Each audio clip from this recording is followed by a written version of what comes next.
the idea of standing up in front of an audience and speaking absolutely terrifies you, then today's show is for you. Whether you need to speak in front of team members in an office, speak up at a meeting, speak up at a networking event, or maybe even speak in front of your peers or on a sales call, if the thought of that is keeping you awake at night, today's show is for you. And I want you to stick around till the very end, because today I'm going to share 5 tips that will transform your confidence and transform your life. Welcome to Monique Bradley TV.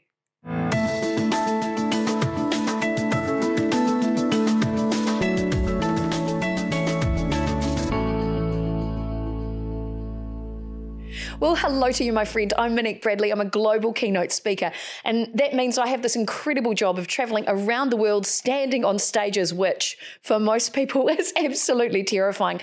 And the thing that I talk about the most is storytelling. The reason why I share storytelling in particular is it's such a wonderful bridge of connection. It demonstrates our humanity, and brains are hardwired to understand stories far more than information. To give you a point of reference, do you use any sorts of data in your business? Maybe if you're using social media to promote yourself or your business, you might look at the metrics behind it. You'll see how much reach and engagement you have. Maybe you use software to do your accounts as an example, or you might use spreadsheets in your business. Chances are, if I asked you to think about all of the data in those spreadsheets or on those platforms, you probably couldn't remember a thing, but you will remember stories from your childhood, or maybe somebody special in your life when you were a child, sitting down and reading you stories. That's because stories are this wonderful bridge of connection. We go on journeys through stories. And when we share stories, we connect with each other on a much deeper level. And science actually proves that when we share a story, what happens between the sender and receiver of that message is our brain waves start to sync. And that actually creates that feeling of connection and trust that we feel when we hear somebody else's story, or when we watch a movie and we see somebody go on a journey. We feel that level of trust and connection and empathy. So storytelling is something that I teach, and I have this great honor of speaking about around the world. And within that, I talk about how we can use storytelling in our media and in marketing and our sales. So I come from sales backgrounds, and I come from digital marketing background as well. And I also worked in film and TV. And so especially working in live TV shopping, it's my specialist area. We use stories as a way to create connection with audiences. I also talk on big stages, particularly in that space of leadership. So looking at how we can use storytelling to create a connection between us as leaders and the people that are in our organization, and how we can transform culture, create more connection and cohesion and better communication channels through the stories that we share. And then finally, and I think this is the part that I love the most, I have spent the last 25 years learning about and researching how stories can hold us back, or how we can use our stories and write new stories to achieve extraordinary success, which leads me into the topic for today's show, because it's something that I get asked about to speak on all of the time. Where this topic came from, it's all about confidence. And where this topic came from is about 3 or 4 years ago, I was hosting a social networking event here in Auckland, New Zealand, and everything had gone wrong. Because, when you're doing a live event, things will often go wrong, things you haven't thought of. So sometimes, no matter how many times you check the technology or you check the sound, you go to speak for that first time and suddenly the battery dies or something. There's always something that happens in a live environment. And I, especially having worked in live TV, am always prepared. So nothing like that really phases me anymore. And I remember being in this situation, the technology didn't work, so the slides didn't show up on the screen properly, and a bunch of other things had happened. But I knew that as the host, my job was to, especially in leadership, you leaders, you set the tone and the intention, and you set the vibe of the room. So I stepped into that role. And so everybody was having a great time. I made sure that everybody in the room felt seen and acknowledged. And there was this man who came up to me at the event, and he said to me, "Monique, I've been watching you." And in some instances, in the wrong room, that can sound a little creepy. But in this space, I thought, okay, that's cool, because as a leader, I'm here to be observed. I'm here to set tone, to lead the ship. And so he said, "Yeah, so I've been watching you." And I said, "That's great. Thank you. Cool. Okay." And he said, "There's a lot of things that have gone wrong at this event, but nothing has fazed you." And he said, you just keep on going. You act as if nothing is a problem. And he said, regardless of all of these things happening, and, for some people, this could break them. But for you, you've just continued riding through and you've laughed your way through it. And because you've set that intention, everybody else feels comfortable too. How are you so confident? Now, if he had have asked me that question 5 years ago, I would have struggled to answer. But this one time, I looked him right in the eyes and I said, I am confident because I know who I am, I know who I serve, I know how I serve, and I have absolute unwavering faith in my abilities and my gifts. And he looked at me and he went, wow. And I remember thinking to myself at the time, wow, who have I become?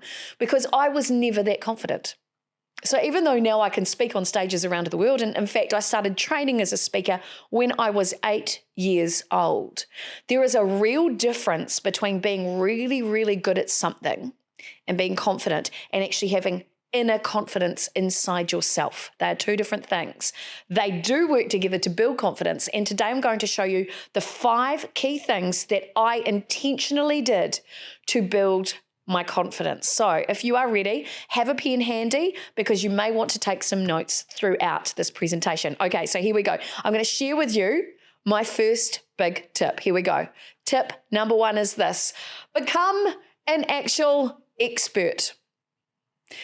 Now, that might sound very, very basic, but there are a lot of people who are out there and they struggle with imposter syndrome.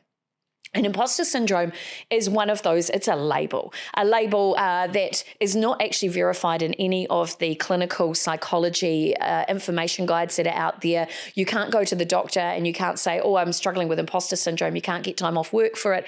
You can't get any sort of medication. A syndrome itself is actually a collection of symptoms, largely around feeling inadequate, or that you don't feel that you know enough or can do enough or be enough to actually say that you are good. So for me, the way that I counteracted this is I literally started to obsess about something. And in my instance, it was really becoming obsessed with storytelling. So to really validate who I was and the knowledge and expertise I had, because like I said, I've studied storytelling intentionally over the last 25 years of my professional career as a speaker, as a performer. And I really wanted to understand the nuances of what it took to use storytelling in a way that creates engagement. What is the science behind storytelling? Where that actually led me to was actually doing a master's in creative practice. So I'm not saying everybody should go on and do some sort of tertiary qualification, but I think become a student of that thing that you're obsessed about, because it's really easy, particularly when you're in business, to be, and I said this for years, I was a jack of all trades, but I really literally felt like I was a master of none. For me, going back to study, and I set a timeline for myself around how much time I was going to set aside for study as well, because I didn't want to become one of those people that became obsessed all my life and only studied and never did any implementation. I made sure that as soon as I was done with my study, that I was going to implement it and I was going to use it to really grow my business. So for me, going and doing this master's allowed me to actually look at what storytelling was as a practice, how I wanted to speak about it and talk about how we show up authentically through storytelling, how we use storytelling to connect with audiences, how we use it in these different areas that I now speak on.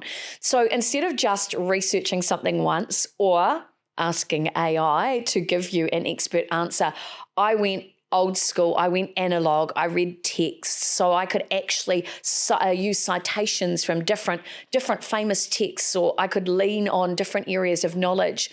In my part of my research, I also looked into Te Ao Māori principles. So if you're not from New Zealand, our Indigenous people of New Zealand are called the Māori, and I am a descendant of my Māori ancestors. So for me, learning about storytelling was about learning Indigenous wisdom and looking at the practical application of that into modern business settings. How does it work? How do we create connection through it? So I became an expert on that one thing. Not on lots of things, just one thing. And that's really important for anyone who is also wanting to become a speaker. So let me show you why. In the speaking world, there are three, I think there are three anyway, this is what I defined, 3 layers of speaking. So first of all, people come to see me because they are not confident and want to learn public speaking technique. Now, public speaking is what we would call a generalist skill. So if you are in a situation where you need to get up at a wedding, or your child's turning 21 and you need to give a speech, or perhaps you want to become better at presenting something in the workplace, you learn public speaking technique. So that's how to use your vocal skills and your non-verbal communication. And it will include things like pitch, pace, pause, emphasis, inflection, all of those skills, how to breathe correctly, how to use your body language and your gesture, how to use different tone, all of those techniques. Those are all skills. That's part of the confidence conundrum, which is what I like to call it. And you'll find out how that works and how it connects through to confidence later in this presentation.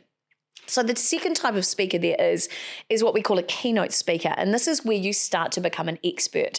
So the difference between public speaking and keynote speaking is keynote denotes that you are a specialist in something. So what is that one thing that you know a little bit more about than most of your peers, than most of the group that you socialize with?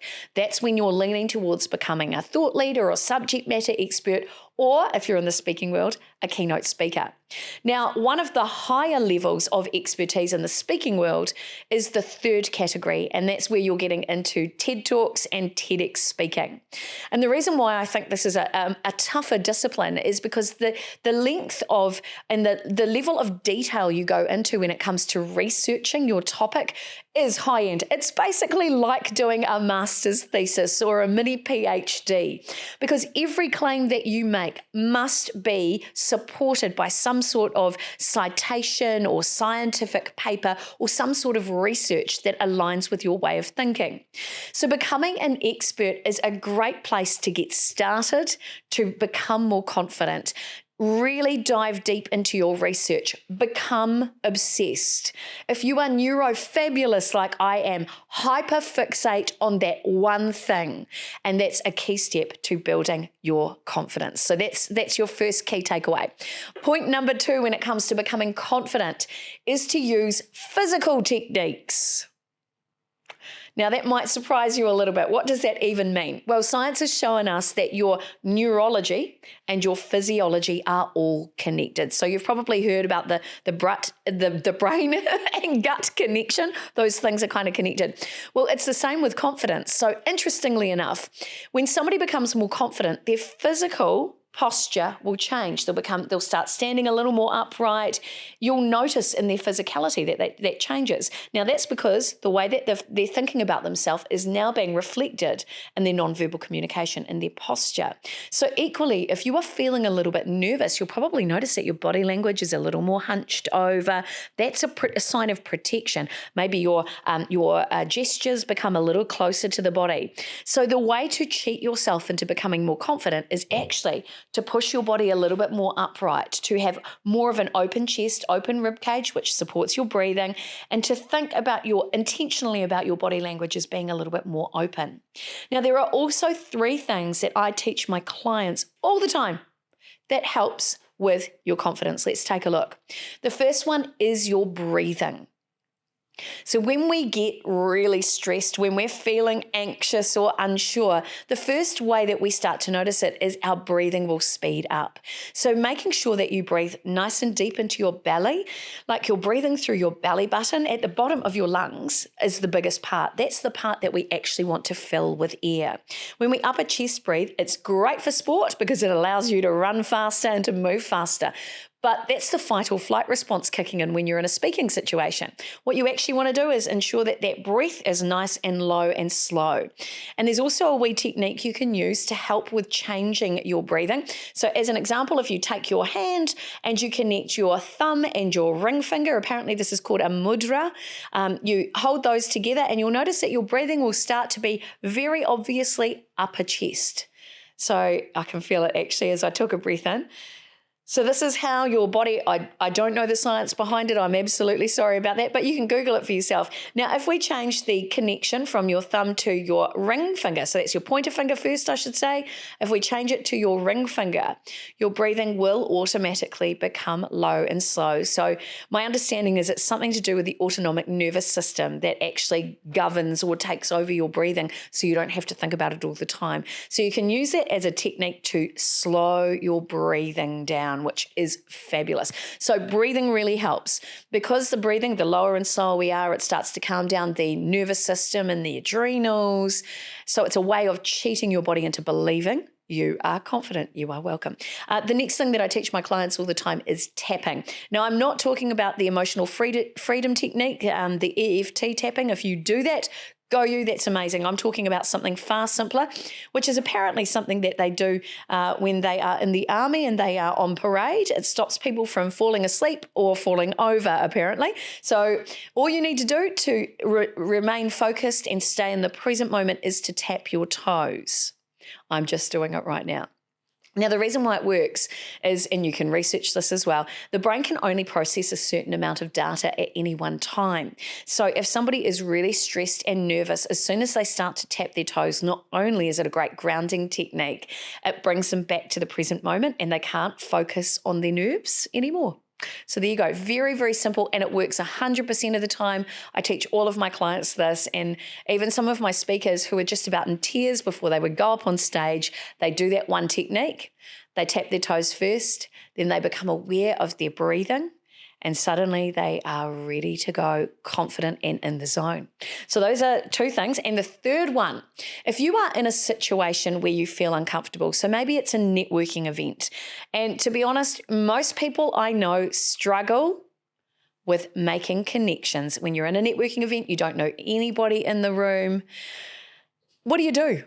One of the best things you can do is ask questions. So usually when I'm in a room at a networking event, because, asking questions to a random stranger can be really, really awkward. The first thing I will do is if I see somebody who's wearing something fabulous, I will make a connection with them and go, wow, I love what you're wearing. Where did you get that from?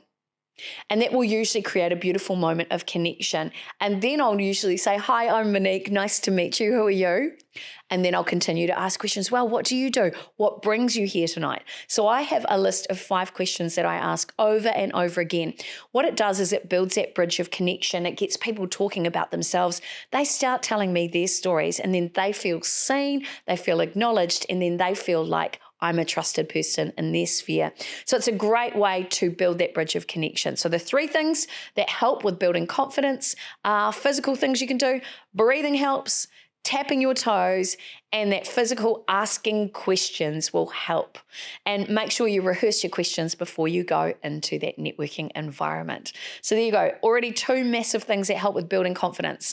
Number 3 is something that I have done for the last 25 years, and I call it turning the spotlight inwards. So one of the key reasons that often people that I coach or that I see at events, why they struggle with their confidence is they haven't done that deeper level of inner work. So you heard me say in the earlier story, I know who I am. I know what I do, how I serve. I have unwavering faith in my gifts and my talents. That's because I spent time actually asking deeper level questions. And make sure you have your pen handy, because I'm going to show you the actual questions I asked myself. So when you start to do that reflection piece and you start to go, wow, who have I served over the years of doing the work that I do? How did I change their life? What is my claim to fame? What's the real impact that I've made? And even asking deeper questions like, what values do I have? What are the values that I live my life by? So as an example, I spent time really defining what my values were. So high on my list of values is uniqueness and identifying and celebrating others' unique identity. Joy is high on my list of values. So I hope that every time I speak to people, they walk away feeling a little more joyful or a little happier. Acknowledgement is definitely high on my list of values. Friendship is a great value on my list of values. Connection, authenticity. So I did all of that level of work to really understand the deeper level of who I am. I spent time looking at my mission, my passion, my purpose, all of my values, creating a vision vision of where I wanted to go with my life and my business. And all of that became the foundation of my confidence, because I knew exactly who I was, and I know the value that I can share. And I've got stories in my story archive of the ways that I've positively impacted other people's lives. So here is a list of questions for you to write down and to spend your time considering. Who are you? In Te Ao Māori, we have a thing called whakapapa, which means our origin story. It's also our way of showing our connection to our ancestors, to our land, to the ocean, to our canoe, our tribal affiliations. That's part of our story as well in the Māori worldview. But who are you, and what's your origin story? And you can apply that to the work that you do too. Why do you do what you do? How did you get into the work that you do? Often when I talk to people and I'll ask them, the work that you do now, is that what you thought you would do when you were a child? And, some people, I remember interviewing one wonderful gentleman. I said to him, you're in the insurance game now. I said, who did you want to be when you were a child? And he said, I wanted to be Superman, which I thought was a beautiful story. And we talked into that. And I said, well, here you are in insurance and you are still protecting people and the things that matter and the communities and their houses. And he went, oh, I suppose I am. So 6-year-old him was actually living out his dream as an adult, which I thought was a beautiful moment of connection. So really understanding, who are you, and were you influenced to do the work that you do now because of how you grew up, the environment that you grew up in? As an example, my parents were in theatre. That's where they met. My dad was a speaker as well. So it makes sense to me that that's the legacy that I carry, and it's part of my story. The next question, as I mentioned, was how do you serve? How do you make people's lives better? If you can answer that, that will give you a super confidence boost. What is your gift? So often, and this is quite funny really, often our gifts are sometimes the things that we have been told off for as a child. So in my situation, as an example, every school report that I ever had would always have Monique is a very vocal member of the class who would do better if she listened more and applied herself. Now, I am almost 53 years old and I still don't know what applying yourself actually means. But here we are. And I get to use my gift, which is my love of words and telling stories in every step of every part of the work that I do. So make some time. Have a think about what your gifts are. And your gift might be you are fantastic at supporting others. Or that your gift might be you're a great cook. I really acknowledge anybody who can cook because I really struggle, to be fair. So really step into what those gifts are and explore them. And often the gift too is, if it's not the thing you were told off for as a child like I was, it could be that thing that often people will say, wow, you're really good at. Because often it's quite hard to reflect on, wow, what makes me special and amazing? But take some time to do it. It's absolutely worth it. And the final question, when I turn the spotlight inward, is this. What difference can you make? How do you positively impact somebody else's life? That, I think, is one of the best questions ever. Look back at your success stories. Look at those beautiful moments in your life where somebody has actually said thank you. What you do matters. And I want you to really celebrate those wins, because the more that our brain starts to index those wins, the less likely it will be when you go to take a risk, when you go to stand on stage, when you go to speak up in a meeting, to say, hey, don't do that because of all your failures. When you index more wins than your failures, you are rewiring your brain to look at the positive stories rather than the negative ones that may have been holding you back or affecting your confidence. Okay, so that gives you 3 really good points. We're going to move to the next one, and it really is so simple. It's this: repetition works. So as mentioned, I started training as a speaker when I was 8 years old. And what I learned through repeating the content over and over again is that it became very familiar. And when it became familiar, then I felt more confident in my delivery. So it's like learning to drive a car. And the more that you do it, when you're doing it at first, you're thinking, oh gosh, I have to do this. I'm holding the wheel, and then I have to look out the window to make sure that I can see are there any cars coming, and I need to check my mirror, and then I need to put my foot on the accelerator. If you had to do that every single time, you'd be exhausted. But it's through repetition that everything starts to fall into place. So you're starting to wire your subconscious mind with all of those key steps. It's the same thing that we do in theatre. So we rehearse content over and over again, so it's stuck in our muscle memory. And then when we get out on stage, the performance comes out beautifully with all the artistic flair that happens when you perform. So what I learned through that process of working through performing arts, as an example, is that confidence is actually built through competence. So being good at something. And that only happens through the repetition of that something. So competence is built through repetition. And it's as simple as that. And I read this great piece of work by the amazing Dr. Brené Brown, and she said in her writing, authenticity is a daily practice. So when it comes to be confident and authentic in who you are, it's about going through that daily practice every day of reminding yourself, that's right, who am I? What do I stand for? Going through those questions that we saw just before. How do I positively impact somebody else's life? What is my gift? What is my talent? And through repeating that over and over again, you start building that muscle memory of self-belief. And that's one of the keys to confidence. All right, here's my next tip for you, and this is the final tip. In fact, do hard things. I know it's not very sexy, it's not very romantic, but it is the truth. So getting up on stage for most people, in fact, pretty much everybody, public speaking is the number one fear in the world.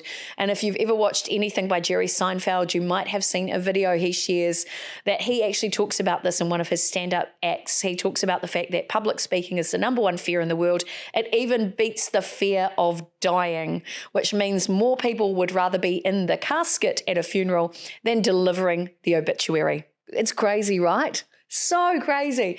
Look, the reality is it is terrifying because there's that undercurrent that every time we go on camera or we get up on stage, that people are judging us. But here's what I know to be true. We don't learn or grow when things are easy. That's how we get on that hamster wheel. That's how we continue to do the same things over and over again. That's the definition of insanity. We grow when things are uncomfortable. So a lot of people will tell me, I'll get up and I'll become a speaker, or I'll get up and do a presentation when I'm confident. It doesn't work that way. Confidence is built by facing that fear. You know how they say face the fear and do it, or whatever that quote is. It's about actually challenging yourself, getting up in front of people. It's about doing hard things. And the reason why is it stretches you. And as it stretches you through that discomfort, when you got to do it again, it's slightly less hard. It still might be terrifying, but it's slightly less hard. And again, because we know that confidence is built through competence, competence is built through repetition. The more you do it, the more you do it. And the more you do it, the more you build that competence in your ability. And that connects through to your confidence.